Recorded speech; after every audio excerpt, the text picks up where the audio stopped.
در دوره چورابینی‌های کمیته کار با زنان و اویلای نزد حکومت جمهوری تاجیکستان اوید شرح و توضیح پیام پرزیدنت جمهوری تاجیکستان درباره سمت‌های اساسی سیاست داخلی و خارجی جمهوری که روز 28 دکبر سال 2024 با مجلس عالی تاجیکستان و مردم تاجیکستان ارائه گردید، در ناحیه وسط با اشتراک فعالزنان ناحیه‌های منطقه کلاب ولایت خطلان تحت عنوان زنان و پیام همایش از نمایش هنرهای مردمی محصول مهنت دستی زنان هنرمند ناحیه وسط آغاز یافت.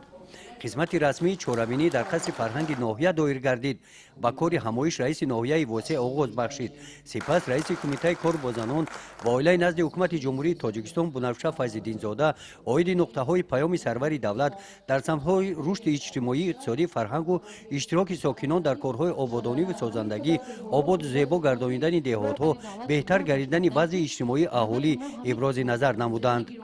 در همایش با مداران اشتراکچیان همایش در زمان جهانی شوی تاکید کرده شد که زیرکی سیاسی را از دست ندهیم، از بیگانه پرستی خودداری نموده بر ضد هر گونه خرافات ها ظهورات های نامطلوب با فرهنگ ما بیگانه مبارزه بریم، فرهنگ ملی و رشد آن را پیش بریم، فرزندان را در رویه وطن پرستی، دوست داشتن وطن، احترام به ارزش های ملی تربیت نماییم.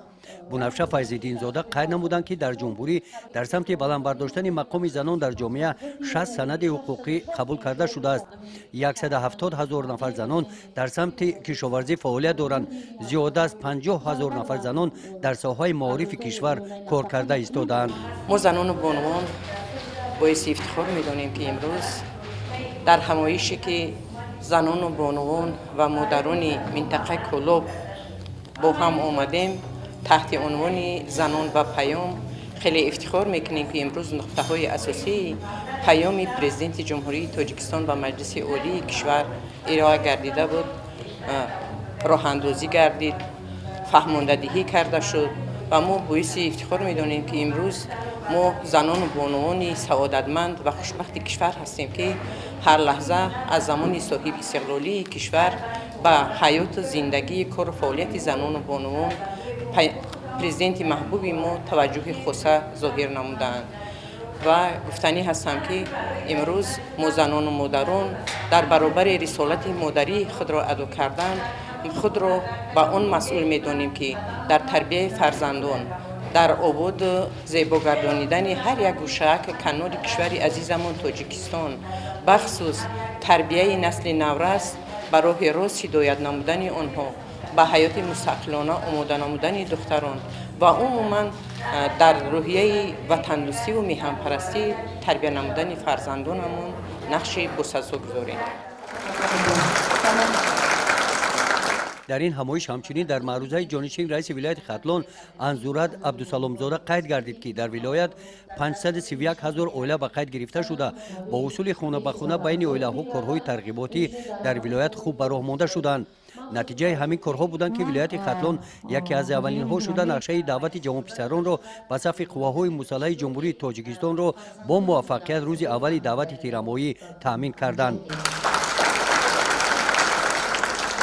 در مرزه اوید پیشگیری جداشوی اویله ها بر محل به شوهر دادن دختران، جلب دختران به تحصیل و فعالیت کمیته های محله ها در این سمت قید گردیدند. جانشین رئیس ولایت قید نمودند که امسال نورسان ولایت در آزمون های سطح جمهوری فروغ صبح دانایی کتاب است تاجیکستان وطن عزیز من علم فروغ معرفت شرکت ورزیده 35 جای افتخاری و 2 شاهی جایزه را صاحب شدند. در سمت رشد ساحه معارف 431 نفر آموزگاران از جانب رئیس ولایت خطلان قدردانی گردیدند. با 31 نفر آموزگاران قطعه های زمین های نزد حولگی داده شد. خیر گردید که برای جلب بیشتر ساکنان به کتابخانه ها و رشد کتابخانه ها برای بلند برداشتن سویه دانش ساکنان ولایت سال 2025 در ولایت خطلان سال معرفت کتابخانه اعلام گردیده است.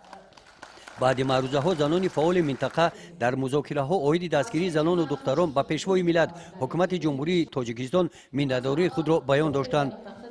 در قسمت جنبسته همایش از نام کمیته کار با زنان و اویلای نزد حکومت جمهوری تاجیکستان با یک قطار زنان فعال ولایت برای سهمیه ارزنده گذاشتن در رشد ساحه‌های اجتماعی، اقتصادی و ساحه فرهنگ سپاسنامه و مکافات‌های پولی تقدیم گردیدند. گزارش خواجه نظری خدای نظر ظهورов از منطقه کلاب برای برنامه اطلاعاتی نوید.